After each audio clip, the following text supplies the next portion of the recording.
lo que sería ese encuentro entre Ecuador y Venezuela por el grupo B, ese partido inaugural del grupo que se estará disputando en Santa Clara en tan solo unos días. ¿Cómo lo ves? ¿Cómo se perfila ese partido en Ecuador? Bueno, Venezuela, yo me adelanté y te dije, Venezuela ya nosotros lo vemos como un rival justamente por los últimos partidos, que no tiene miedo a salir a jugar al fútbol. La polémica de la semana de Ecuador, Antonio Valencia y sus declaraciones con Hernán Galíndez.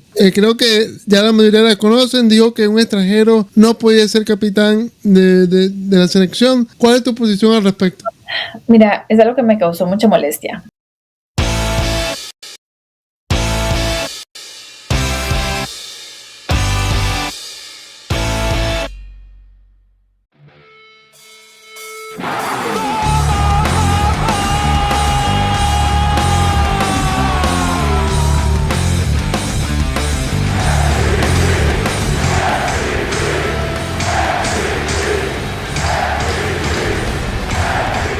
Nuevamente a nuestro programa, a nuestro podcast. Hoy otro programa muy especial de esta cobertura que estamos haciendo de la Copa América. Ya analizamos a México, hoy le toca a Ecuador y tenemos una invitada de lujo aquí en MVP Sports, Elizabeth Pazmiño de DirecTV Sports. Bienvenida, Elizabeth.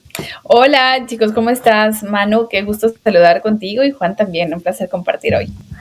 Juan, bienvenido. Bueno, nada, muchísimas gracias, Manu. Para mí es un placer estar nuevamente acá, ¿no?, en las plataformas de MVP Sport Plus, y bueno, con una invitada especial que tenía mucho tiempo queriendo conocer, que es Elizabeth Pazmiño. Para mí es grato, ¿no?, conversar para nuestra audiencia y sobre todo con el plato fuerte, el partido inaugural del Grupo B, Venezuela. Así es. Elizabeth, comentarles un poco para la audiencia de MVP y Venezuela, a qué te dedicas, los medios para los que trabajas, para que te conozcamos un poco mejor. Bueno, primero quiero decirles que para mí es un gusto compartir con periodistas, con amigos, especialmente de Venezuela. No he tenido mucha oportunidad de conocer más a fondo sobre cómo trabaja el periodismo en Venezuela, y sé que tienen mucho talento ahí. Mi profesión inicia en Argentina, cuando estaba terminando de estudié ya en la universidad, estaba terminando mi carrera de comunicación en Buenos Aires, y tuve la oportunidad de conocer ahí a Fernando Niembro y a otros en su momento grandes representantes de Fox Sports. Hice radio con ellos en la parte de producción y conocí un poco más cómo se manejaba ese mundo. Ahí el productor de ellos es genial, hasta ahora mantengo comunicación y pude entender y conocer que, por ejemplo, podías llamar a Diego Armando Maradona en su momento, tuvieron una entrevista, pero tenías que hacerlo de manera muy estratégica. Actualmente, con todas estas experiencias y este camino, estoy trabajando para Ecuador, para mi país, en radio, Match Deportes. Todos los días tengo un programa a las 6 de la mañana, y después, a partir de que vine a vivir a los Estados Unidos hace 5 años, he sido corresponsal de algunos medios, especialmente de DirecTV Sports. También he colaborado con otro tipo de medios como la radio allá, Radio Sonorama y otras radios locales, ¿no? Y gracias a estas corresponsalías he podido viajar alrededor de los Estados Unidos haciendo entrevistas a los ecuatorianos que están jugando acá, no solamente en el fútbol, sino también participando en otros deportes. Y desde hace 2 años, cuando tuve la posibilidad de ir al Mundial de Qatar, nació la idea y las ganas de empezar a producir algo más propio, algo que tenga una identidad muy conmigo, y sentía que ya las redes sociales, las plataformas y todo se prestaban para poder crear esto. Así que después de eso nace InSports, un proyecto en donde la frase principal que manejo es: el deporte no solamente son resultados en la cancha, es algo más allá. En el deporte hay valores, el deporte tiene muchas cosas que compartir con la sociedad. De hecho, es un reflejo de la sociedad, así que desde ahí nace mi proyecto propio y hemos ido creciendo. Así que ahora, con esta experiencia, es mi tercera Copa América. La primera fue en el 2011 en Argentina, la segunda fue en el 2016, justamente la Copa América Centenario aquí en los Estados Unidos, y ahora tenemos en casa una nueva copa, así que yo la nombro como un mini mundial porque es una fiesta hermosísima, y el anuncio de lo que tenemos en Estados Unidos en el 2026. Me identifico mucho con lo que mencionas acerca de tu canal, que habla de dar esa identidad propia, porque creo que Juan en MVP también tratamos de enfocar eso, ¿no? Como te comentábamos fuera del micrófono, somos unos periodistas independientes que estamos aquí en MVP Sport. Juan, mi persona, te comento, también abrir este espacio para de MVP, porque yo soy una persona con discapacidad física y no hay como que mucha visibilidad para nuestras personas en los medios de comunicación. A pesar de que hay un montón de periodistas con discapacidad, no hay como que mucha ventana para nosotros. Y bueno, decidimos abrir este canal de YouTube y el medio, y ya estamos a puerta de nuestra primera Copa América, y la verdad que, como dices tú, va a ser una fiesta tremenda, así que me identifico mucho con lo que nos acaba de comentar. Y bueno, para hablar de Ecuador, que una selección que ha ascendido muchísimo en los últimos 4 años, y bueno, está a la puerta de una Copa América que yo he leído por ahí en prensa de tu país, que no solamente tienen como objetivo avanzar de ronda, sino trascender en el torneo y ilusionarse con un título. ¿Ves posible que Ecuador en esta Copa América dé ese golpe en la mesa? Mira, es una propuesta que hace muchos años se viene planteando por parte de los fanáticos de la hinchada, exigiendo ya. En algún momento Ecuador tenía el lema de la Copa América es para ir a aprender. Cuando no habían grandes representantes todavía a nivel internacional, lo tomaban como una práctica y como una manera de probar nuevos jugadores. Ahora pienso que la Copa América, no desde esta ocasión, sino desde aquel 2016, justamente cuando fue la Copa América Centenario, y Ecuador sorpresivamente da ya ese golpe en la mesa, pasando a cuartos de final. Tiene que jugar con los Estados Unidos en Seattle y ahí pierde y se queda fuera. Creo que ese ya fue el primer campanazo de que Ecuador ya no está solamente para venir y participar y ver qué pasa y probarse y prepararse. Ahora, con todo lo que ha venido sucediendo después del Mundial de Qatar, cuando estaba Gustavo Alfaro al frente del equipo y sorpresivamente renuncia, ¿no? Sí.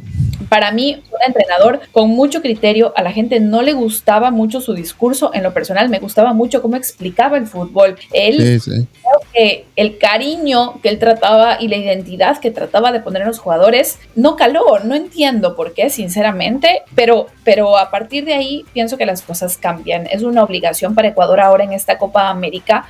Definitivamente lo que tú dices, dar un golpe en la mesa y venir a representar bien al país. Hay jugadores tremendamente destacados que están jugando en las mejores ligas de Europa, están representando a Chelsea, tenemos en España, tenemos jugadores que están en Alemania, y ahora es necesario que sea uno de los grandes representantes de Sudamérica. Hay un detalle, y es que muchas cosas han venido pasando en los últimos 3 meses con respecto a la selección de Ecuador, cosas como que jugadores se han quedado fuera por temas de disciplina, el técnico que no termina de ensamblar bien esta selección. Si hablamos de trayectoria, y lo hice un resumen rapidito y muy corto, es ya una obligación como selección ser representativo. Pero el hecho de que tengas un técnico que sigue probando alineaciones, te empieza a generar una duda. Entiendo, y según la información que tenemos, ya el estratega tendrá definido cuál es su equipo ideal para arrancar la Copa América. Este domingo 16 de junio es el último partido de comprobación frente a Honduras, después de haber jugado 2 encuentros amistosos anteriormente, y pues ya con eso tendrá que tener todo listo, no más pruebas, a jugar y a conseguir las cosas y puntos. De esos partidos preparatorios rumbo a la Copa América, Elizabeth, yo te quería preguntar, porque Ecuador jugó realmente en Italia, ¿no? En un partido que quedó 2-0, recientemente se enfrentó a Bolivia. ¿Cómo es ese camino, digamos, esa antesala de partidos amistosos de Ecuador, no solo desde el resultado, sino también desde el funcionamiento? Mira que Ecuador juega ante Italia, esto te hablo de partidos antes, de los últimos 3 comprobatorios. Son partidos que han habido muchísimas pruebas y cambios, tanto desde el arco, ¿no? Con Domínguez, con Galíndez, la línea defensiva, poner línea de 3, después probar línea de 4. Siento que el técnico Félix Sánchez Vaz no terminaba de entender cómo era la estructura o las habilidades o el funcionamiento del equipo. Espero estar equivocándome, pero cuando tú ves diferentes cambios y jugadores que están en la mitad del campo y que los pones más adelante o los pones muy al lateral, te das cuenta que el técnico todavía no termina de entender la esencia, o por lo menos eso te dice.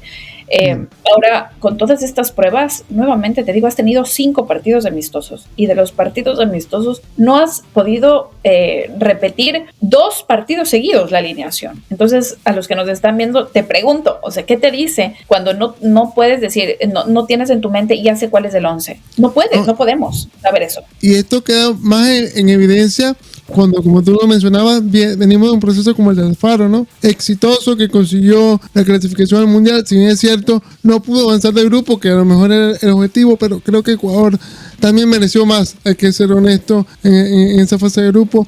Un equipo que tenía identidad.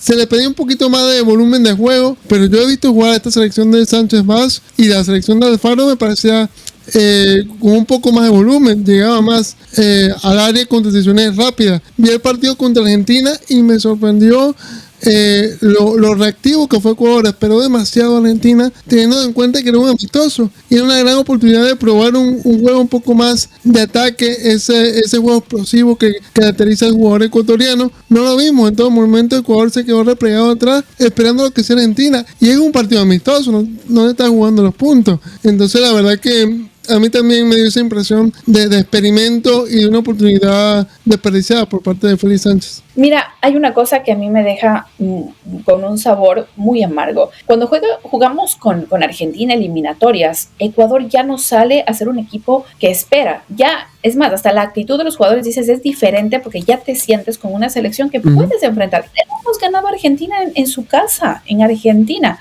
¿Y qué te dice eso? Ahora, cuando lo que tú dices es correcto, un partido amistoso y que salgas a esperar a un gran equipo, pienso que hasta, si es que esa fue la instrucción del técnico, pones tensión en estos jugadores y dices, tengo que esperar para salir a contraatacar. Eso es una doble, me parece que te pones hasta la soga al cuello, porque Argentina te ataca y no te va a dejar ceder la pelota. Entonces, con los partidos que se vienen ahora, yo les digo, he visto a Venezuela recientemente y Venezuela ya no es una selección de las últimas. Venezuela juega bien. Venezuela ha tenido un proceso muy interesante con sus directores técnicos, con su trabajo de evolución de jugadores jóvenes, ahora con ya más experiencia, y a mí me gusta mucho ver esa selección vino tinto. Me parece que si es que Ecuador no se pone en orden, no tiene jugadores en ataque, porque además con Argentina sale sin delanteros, Venezuela podría estar sorprendiéndole a la tricolor.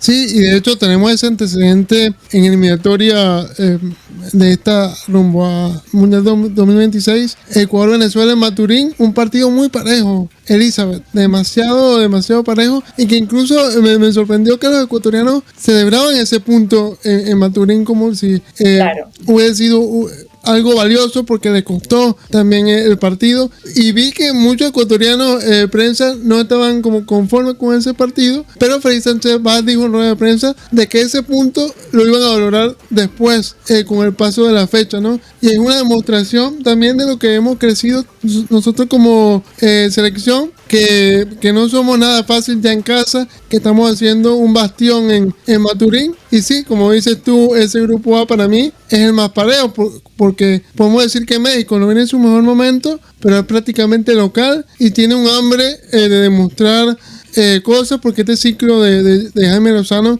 está siendo bastante vilipendiado, ¿no?, por la prensa, y sí, creo que México puede ser un rival peligroso, y Jamaica tiene jugadores en la Premier League de Inglaterra, en la Championship, así que es un grupo bastante parejo. Juan, ¿algo que comentar antes de pasar a la convocatoria de Ecuador? No, sí, muchachos, un grupo muy parejo, y no solo lo decimos nosotros acá discutiendo, ¿no?, en el panel de MVP Sport Plus, sino también lo decía Jimmy Lozano en rueda de prensa, que para él, en su opinión, el grupo B era el grupo más equilibrado de la Copa y más complicado si evalúas rendimientos individuales de cada selección. México, como tú lo dices, no llega en su mejor momento, pero es una selección que va a tener mucho apoyo popular y tiene hambre. ¿Por qué? Porque tiene jugadores jóvenes que van a salir cada partido a morder, a molestar al rival y a tratar de capitalizar cualquier error que el rival le presente, ¿no? Venezuela, que viene teniendo una buena actualidad en eliminatorias, quiere afianzar jugadores, quiere afianzar el proceso de la mano del Bocha Batista, y bueno, Ecuador, que en mi opinión es el conjunto que está un escalón por encima del resto del grupo B, que sería Jamaica, Venezuela y México. Ecuador es superior selección, no solo a nivel de nombre, sino que también a nivel de juego. En eliminatorias viene siendo una selección que muestra un poder asociativo interesante, pero que quizás en Copas Américas o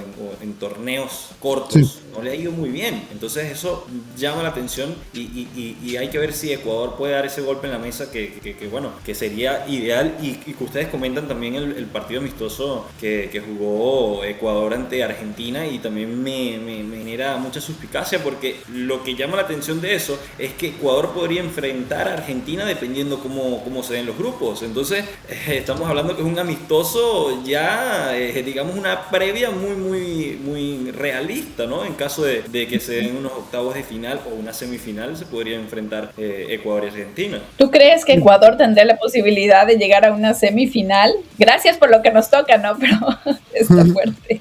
Yo creo que, fíjate, Ecuador tiene grandes protagonistas que trasladan su buen momento en clubes para la selección. Ahora, es una realidad también que el proceso, ¿no?, de Luis Sánchez no está en su mejor momento, pero es un técnico que le gusta salir jugando, que le gusta proponer. Al menos eso también se veía cuando él dirigió a Qatar, ¿no?, en esa Copa América donde Qatar participó como selección invitada, una selección que jugaba bien a ras de piso. Hay que ver si eso lo puede implementar en esta edición Ecuador, pero es una selección que físicamente es muy fuerte, que corre todos los balones y que, bueno, puede trasladar el buen momento de jugadores como Hincapié, como Caicedo a la selección. Sí, bueno, y me sorprende lo que acaba de decir Elizabeth, que no está tan segura de una clasificación de semifinales, porque se estaba hablando cuando estaba Alfaro en el cargo de que Ecuador era la tercera potencia actual del continente. ¿Tú coincides con ese calificativo, Elizabeth?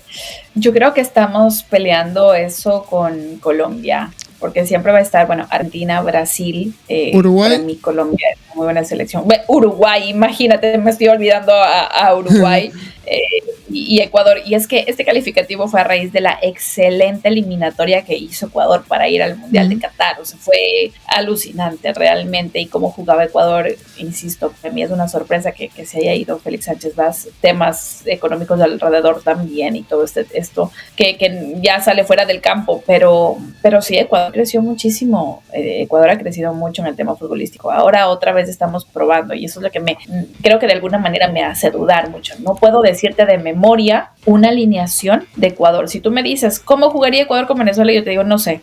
Wow. Bueno, sí, y bueno, para complementar lo que acaba de decir del crecimiento de Ecuador es una selección que yo siempre he visto como espejo para nosotros, para Venezuela, porque fíjense que Ecuador hasta el 2002, estamos hablando de hace unos 22, 23 años, no había clasificado nunca a un mundial. Clasifica el 2002 y a partir de ahí pega un crecimiento brutal, porque no solamente fue esa clasificación al 2002, sino que se vuelve a meter en 2006, repite en 2014, nuevamente lo hace ahorita en 2022, pero además también desde el punto de vista individual crecieron muchísimo, lo que estamos hablando, jugadores en Alemania, jugadores en Inglaterra, jugadores en España.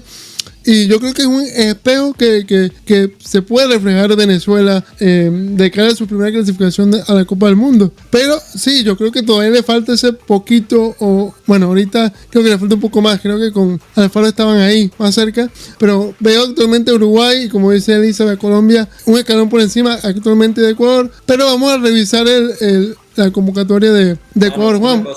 Una cosita que yo le quería preguntar a Elizabeth, ¿no? Y es que, como tú lo dices, Ecuador puede ser un gran modelo a seguir por parte de la Federación Venezolana de Fútbol para implementar planes que logren la diversificación del biotipo del jugador, y eso lo ha sabido aprovechar Ecuador. Nosotros también tenemos jugadores con las características de Ecuador, pero pareciera que no llegan a nuestra selección. Ahora, Elizabeth, ¿sigue siendo Esmeraldas una cantera para el fútbol ecuatoriano? Siempre Esmeraldas ha sido y será donde nacen los jugadores fuertes, esos jugadores representativos. Hay otro sector del país donde también salieron jugadores muy, muy importantes de aquellas selecciones de los 90, ¿no? Se me olvida el nombre de ese sectorcito. Es un lugar chiquitito. He pasado por ahí. Había una canchita hace mucho. Les hablo hablo, una canchita de tierra debajo de un puente en donde estos jugadores pateaban la pelota por ahí, iba alguien, los miraba y se los llevaba. Jugadores, si no me equivoco, Ulises de la Cruz estuvo ahí, también del Team Delgado, bueno, históricos de la selección nacional. Ahora esa canchita de tierra abandonada debajo del puente se transformó en una cancha de césped sintético en donde los jovencitos pueden ir a jugar también, pero hay estos puntos en Ecuador que siguen siendo cantera del fútbol nacional. La diferencia es que antes ellos no tenían quien los mire, y en Ecuador se ha desarrollado mucho también esto de las visorías, del scouting, las escuelas de fútbol y los mismos equipos. Ha llegado la evolución a Ecuador. Pienso que el golpe inicial lo dio Independiente del Valle al empezar a hacer un recorrido haciendo diferentes partidos, mirando jugadores, y ahora los mismos equipos profesionales se toman el tiempo para ir a buscar jugadores en estos espacios en donde, les digo, por historias conocidas y entrevistas, los jugadores llegaban de Esmeraldas, como tú mencionas, o de San Lorenzo, otro lugar, en bus, reuniendo monedas para ir a pedir un espacio y mostrarse en el fútbol nacional. Ahora ha cambiado un poco más de eso. Sí, ¿no? Y así fue la historia del Demoledor, ¿no? Bien. Sí, claro, Carlos Tenorio, así fue. Que salió de Esmeraldas, de un entorno muy limitado, si hablamos de recursos económicos, pero un entorno que es muy rico en torno al talento en bruto de los jugadores. Esmeraldas es una región, quizás el factor económico lo que más sobresale, pero es bueno, tú lo sabrás, Elizabeth, que he pasado por allí, es una región donde hay mucho talento y donde hay muchos sueños, y eso creo que en ese sentido Ecuador marca un modelo a seguir, no solo para Venezuela, sino para muchos países en la región donde pueden buscar el talento en cualquier región, cualquier parte del territorio nacional. O sea, te digo, si la gente se pregunta por qué Esmeraldas, y que los que no conocen Ecuador, Esmeraldas es la playa, ¿no? La playa del Pacífico de Ecuador, y es un lugar en donde predomina la raza negra. Entonces, el biotipo del futbolista ahí son jugadores muy fuertes, la alimentación es maravillosa, imagínate, puro plátano verde, yuca, la alimentación es fundamental también para esto. Pero el pescado, los mariscos que tiene Ecuador es impresionante. Y te digo, de ahí el biotipo del jugador ecuatoriano, esa mezcla entre la raza negra y nuestra raza de Ecuador hace una estructura de biotipo ecuatoriano maravillosa que ha sido reconocida por muchos directores técnicos por años. Sí, es atípica de la región. Puede ser que por ahí Colombia también se asemeje mucho más, pero Ecuador saca mucho provecho de ese biotipo, y sobre todo en Quito, ¿no? Que en Quito, Ecuador, la verdad que es una bestia negra como hace valer su localidad. Pero vamos a avanzar a la convocatoria. Es muy interesante aquí. Tenemos que los arqueros van a ser Alexander Domínguez, un histórico, Moisés Ramírez y Hernán Galíndez. Elizabeth, la polémica de la semana de Ecuador, Antonio Valencia y sus declaraciones con Hernán Galíndez. Creo que ya la mayoría la conocen. Dijo que un extranjero no podía ser capitán de la selección. ¿Cuál es tu posición al respecto? Mira, es algo que me causó mucha molestia. Empecé diciendo que el objetivo del proyecto era mostrar cuáles son los valores de mi proyecto personal, mostrar los valores que tiene el deporte. Antonio Valencia siendo un referente en Ecuador, justamente por la trayectoria futbolística que él tuvo, teniendo un equipo de fútbol que él es dueño, ¿no? de AB25, es un equipo de fútbol que está en segunda categoría y estuvo así de ascender a la Serie B, ya a la serie profesional del fútbol. Estoy completamente en desacuerdo con su opinión. Ecuador ahorita está dividido, literalmente dividido por las opiniones la opinión y el comentario que emitió.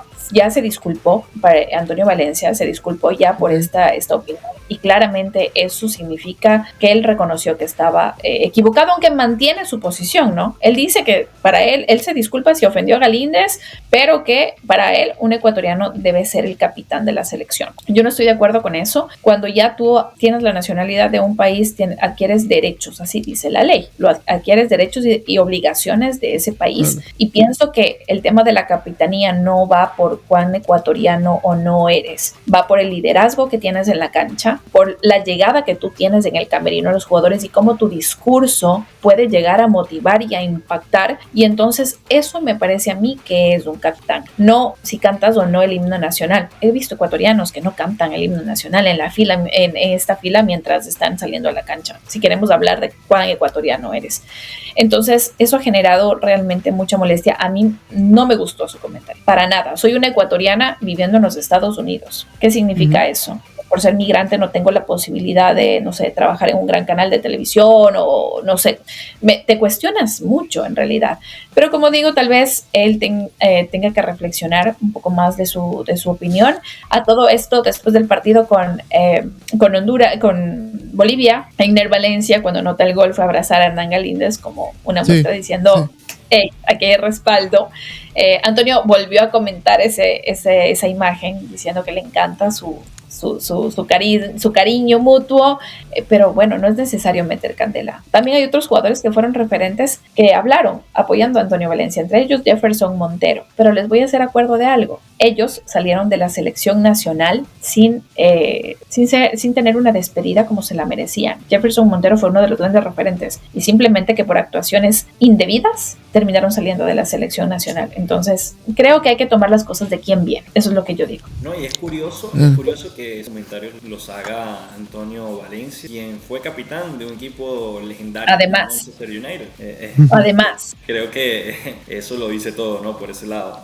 Sí, absolutamente. Y lo que decía Elizabeth, de meter candela, también el momento, ¿no? Previo a una Copa América, lo que se quiere jugar Ecuador, las aspiraciones que tiene, no le hace nada bien al grupo, todo lo que generó, por lo que menciona Juan, es un referente del fútbol ecuatoriano, creo, y tú me podrás corregir, que es el ecuatoriano que ha jugado un equipo de más jerarquía en Europa, y el rol que tenía, capitán nada más y nada menos que Manchester United, una entidad histórica del fútbol mundial. Él sabía lo que estaba haciendo, yo creo que él sabía dónde se estaba metiendo y lo que estaba generando, y la verdad que no habla nada bien de un referente como Antonio, no solamente para Ecuador sino para el fútbol sudamericano, ¿no? Pero bueno, estos tres arqueros, Elizabeth, si tú tuvieras que elegir uno, porque ya no comentaste que no sabes lo que va a hacer Félix, para ti, ¿quién sería aquí el titular?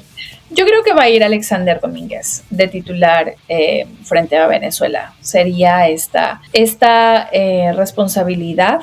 De todas maneras, Galíndez ha sido pues el que tiene más tiempo en la selección, el que tiene más experiencia. Si bien Hernán Galíndez ha demostrado tener la valentía y el coraje para asumir esa responsabilidad desde que fue convocado por primera vez, pero pienso que sí, Alexander Domínguez sería el titular para el partido, por lo menos ante Venezuela, pero no equivocarme.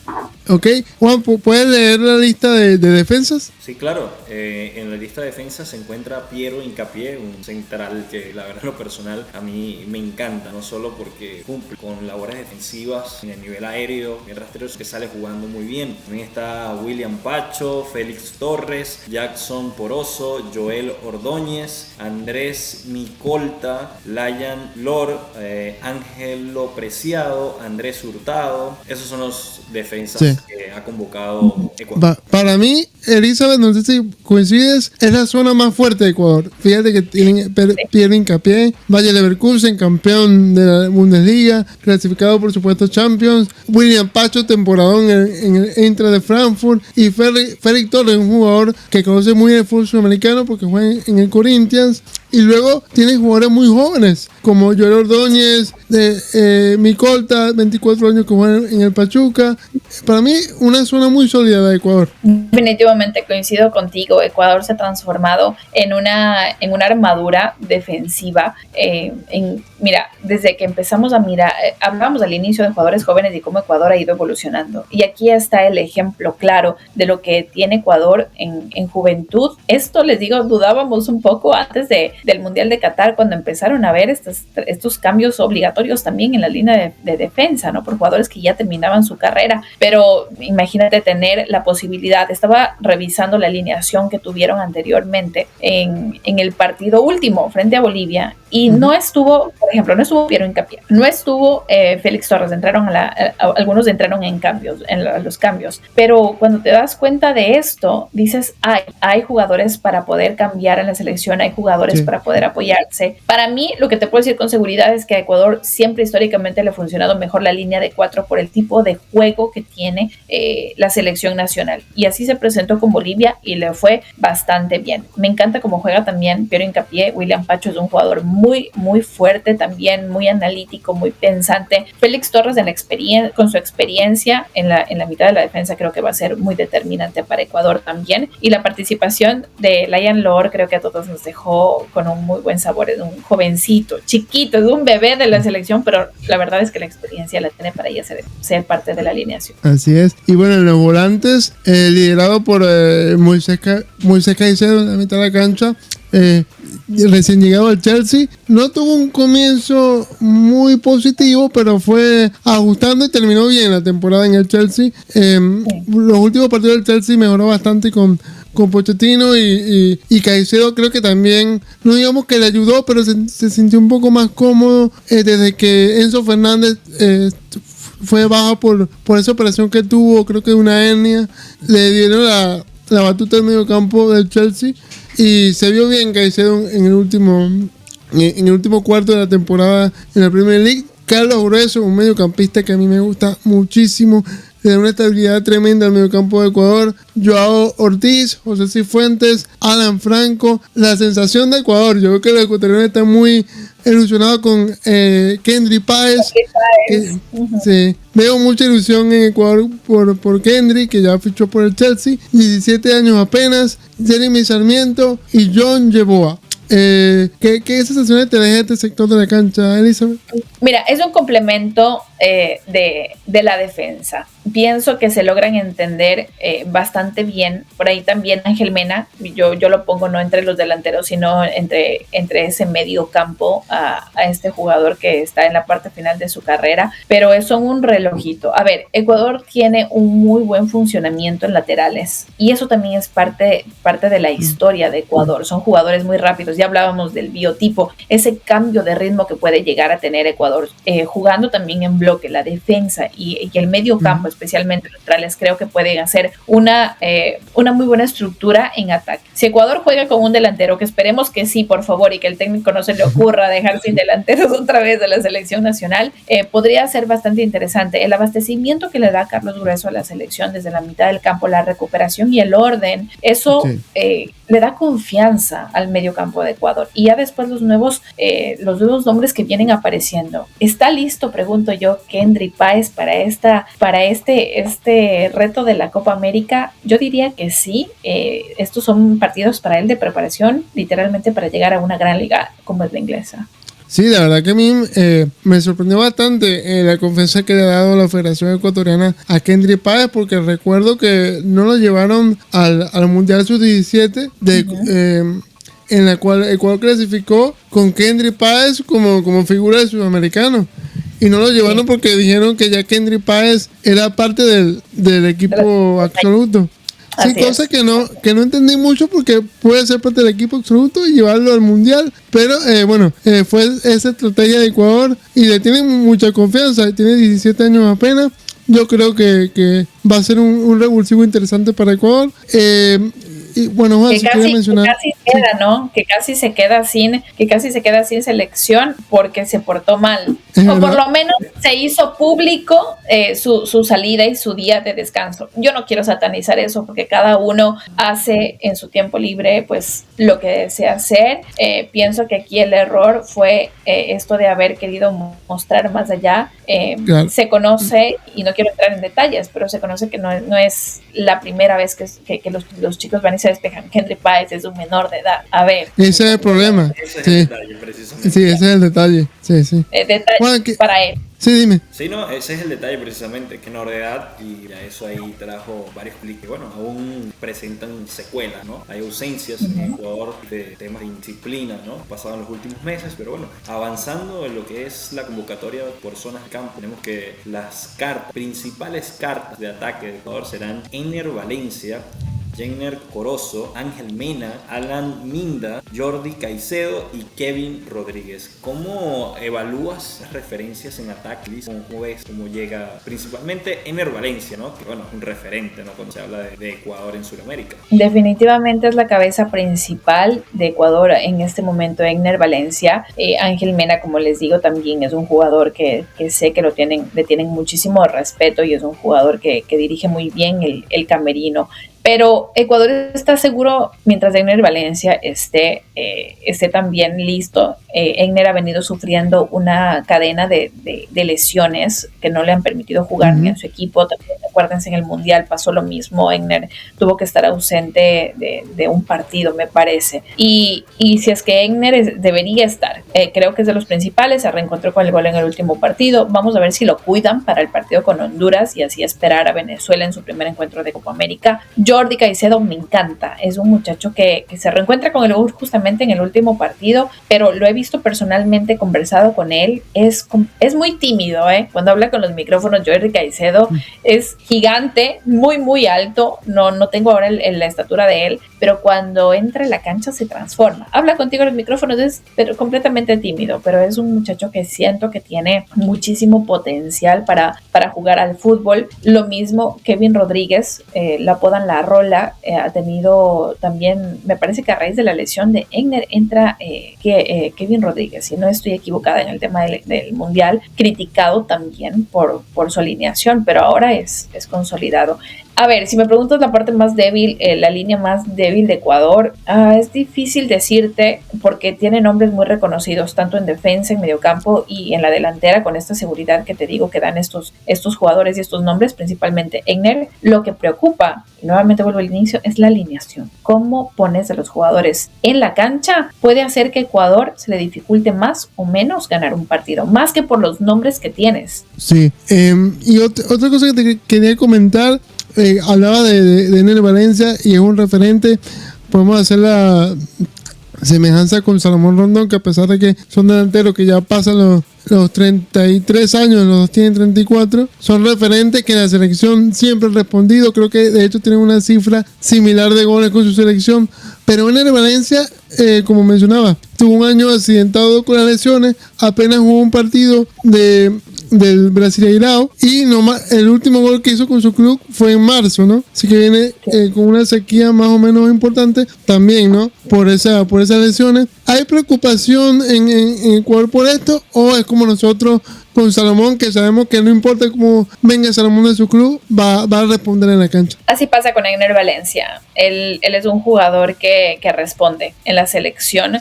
Él se pone el equipo al hombro. Necesitas, así como Salomón, necesitas tener jugadores estrategas que jueguen alrededor tuyo, que te puedan poner buena pelota. Egner tiene un disparo de media distancia maravilloso, ¿no? Él apunta al arco y es un canto de gol muy, muy posible.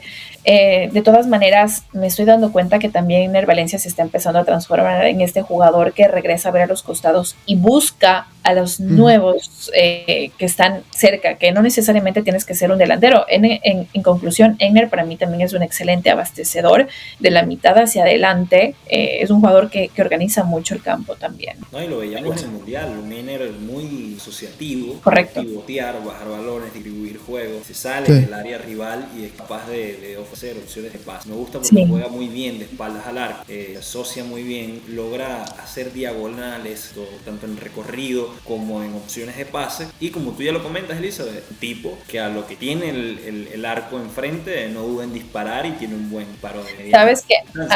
A mí no me gusta Egner que lo deje solito como 9 de área. Por todo lo que acabas de describir, creo que tiene tantas habilidades que si lo pones dentro del área lo estás perdiendo. Por eso necesitas un 9 dentro. No sé, si quieres déjalo a Kevin Rodríguez. No está Michael Estrada, que ese sí es un 9 que tiene que estar dentro del área chica, pero Egner Valencia tiene muchas habilidades como para estar solamente dentro, y él busca salir, no le gusta estar parado dentro del área esperando que le sirvan la pelota para poder anotar. Elizabeth, y si analizamos lo que sería ese encuentro entre Ecuador y Venezuela por el grupo B, ese partido inaugural del grupo que se estará disputando en Santa Clara en tan solo unos días, ¿cómo lo ves? ¿Cómo se perfila ese partido en Ecuador? Gente, con las personas conversado, no solo en el medio, sino también, digamos, familiares, amigos. ¿Cómo ven a Venezuela? Bueno, Venezuela, yo me adelanté y te dije, Venezuela ya nosotros lo vemos como un rival justamente por los últimos partidos, que no tiene miedo a salir a jugar al fútbol, que no tiene, que ya no es ese equipo de que vamos a respetar al rival porque nosotros estamos queriendo acercar. No, ya Venezuela es una selección que te puede estar ganando. Me gusta mucho cómo juega en la mitad de la organización que tiene la selección Venezuela, y eso es lo que también destacamos en el medio. Si es que Ecuador se deja robar la pelota y pierde en la línea defensiva. Si sale mucho Ecuador, Venezuela le puede llegar a sorprender. Va a ser un partido muy apasionante porque además Venezuela, con el hambre que tiene ya de empezar a mostrarse en el mundo, va a estar bueno, va a estar muy bien. Sí, sin duda. Y bueno, los antecedentes entre Venezuela y Ecuador son muy parejos. De hecho, Venezuela le ha ganado 11 veces a Ecuador en su historia, y Ecuador, si no me equivoco, le ha ganado 15. O sea, la historia está muy parejo, con varios empates entre ellos. Y como dices tú, va a ser un partido muy disputado, y ambas selecciones tienen similitudes en cuanto al tratamiento de juego. Ecuador es una selección bastante directa, que busca llegar al área con los menos toques posible, y Venezuela es una selección que se siente cómoda también con ese estilo de juego.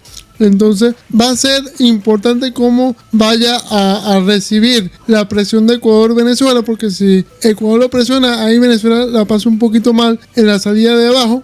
Pero si supera la primera línea, creo que Venezuela tiene jugadores interesantes como Yangel Herrera, como Soteldo, que pueden hacer un buen mano a mano con los defensas ecuatorianos. Pero bueno, Lisa, sí. En la mitad del campo va a haber una muy buena disputa entre Ecuador y Venezuela.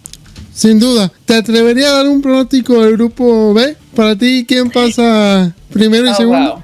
Pues no me animo. Yo espero que Ecuador pase segundo en el grupo. Wow. Creo que México no está en su mejor momento, pero puede ser también ahí.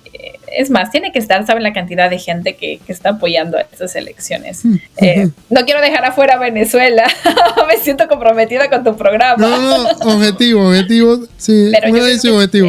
Yo creo que Ecuador va. Ecuador y le pondría, no sé. No, y llama la atención, Elisa, de que pondrías a Ecuador de segundo. O sea, eso a mí me ha dejado en shock prácticamente. ¿Por qué, Elisa? ¿Por qué? Pues sí, porque Ecuador ha venido siendo una selección muy regular en eliminatorias, y bueno, y tiene muchos años gestando lo que ha sido el proceso que, bueno, tú comentabas con Alfaro y ahora Félix Sánchez, y que tiene intérpretes interesantes. Por otro lado, México quizás no tiene una buena actualidad. Yo veo a Ecuador un peldaño más arriba que el resto de las selecciones, que Venezuela. ¿Tú crees que Ecuador puede pasar? Yo soy realista, eso es lo único. Yo digo, México lo pondría primero, a Ecuador lo pongo segundo, mi querida Venezuela y mis amigos venezolanos se quedan tercero, y bueno, Jamaica pues se queda cuarto. No, yo, a diferencia de Juan, yo creo que eres bastante coherente con lo que nos ha venido contando a lo largo del programa, que no estás seguro con este proceso de Félix Sánchez Vaz, porque hay cierta incertidumbre con respecto al armado del equipo, ¿no? Lo que sí me sorprendería un poco es México de primero, porque creo que México atraviesa un proceso todavía más accidentado que puede tener Ecuador. Creo que México tampoco tiene nada claro su 11 actualmente, pero es válido lo que tú mencionas, el tema del público, y ojo, la taquilla también.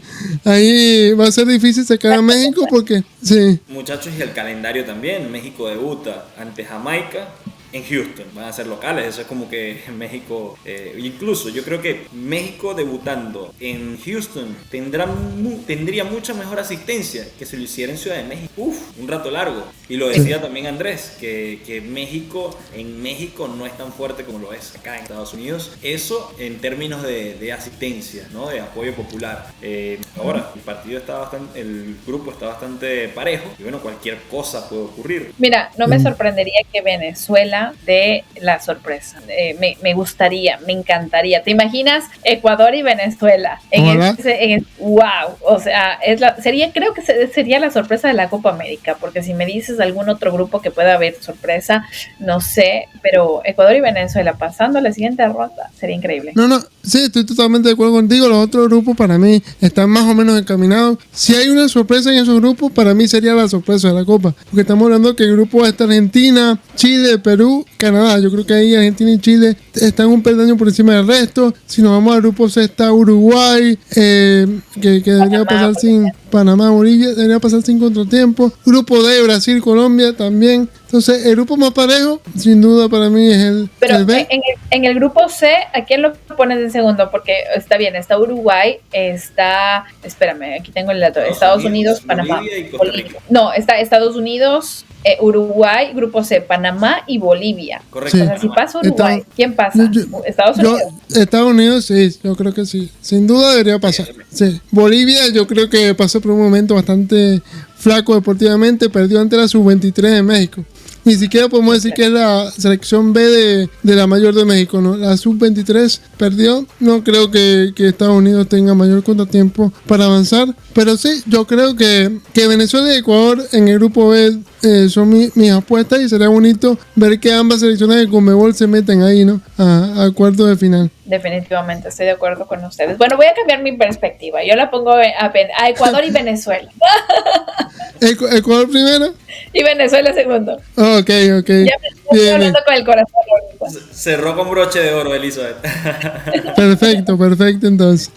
Bueno, Elizabeth, la verdad que estamos muy agradecidos, muy honrados por haber aceptado esta invitación, venir a MVP Sports, y ojalá que podamos volver a coincidir pronto. Seguramente lo vamos a ver allá en California, en el partido. Así que bueno, muchísimas gracias por pasarte, y la verdad que ha sido un rato muy agradable. Me ha encantado, gracias. Elizabeth, por pasarte por acá. De verdad quería dar también las gracias acá en pantallas de MVP Sport Plus, y bueno, que sea lo mejor para ambas selecciones. Creo que lo más importante es disfrutar. Se viene una fiesta lindísima para nosotros los periodistas, para los hinchas. Estoy pensando seriamente que tengo ganas de vivir más como fan estos partidos, porque definitivamente esto es algo que no se repite. Uh-huh. Y muchas gracias por la invitación. Espero que sea una fiesta como la queremos ver, y insisto, que sea Latinoamérica la que lidera este grupo sería algo alucinante. Así que nos vamos a encontrar ahí seguro en California. Un abrazo. Un abrazo, y bueno, para despedir, si nos puedes dejar las redes sociales, tu canal de YouTube, para que la gente te siga allá también y esté pendiente de tu cobertura en esta Copa América. Sí, claro que sí. Síganme en Instagram, @elitap07, así como está mi nombre en la parte de abajo. Ahí constantemente estoy compartiendo información. En YouTube, en donde está mi programa semanal, In Sports, que lo produzco desde aquí, desde Houston. Así que les invito, vayan a suscribirse, y gracias por el apoyo. Bueno, muchachos, para nosotros ha sido un placer, la verdad, llevarles este programa, analizando lo que va a ser el primer rival de Venezuela en Copa América y en su grupo B, con una invitada de lujo.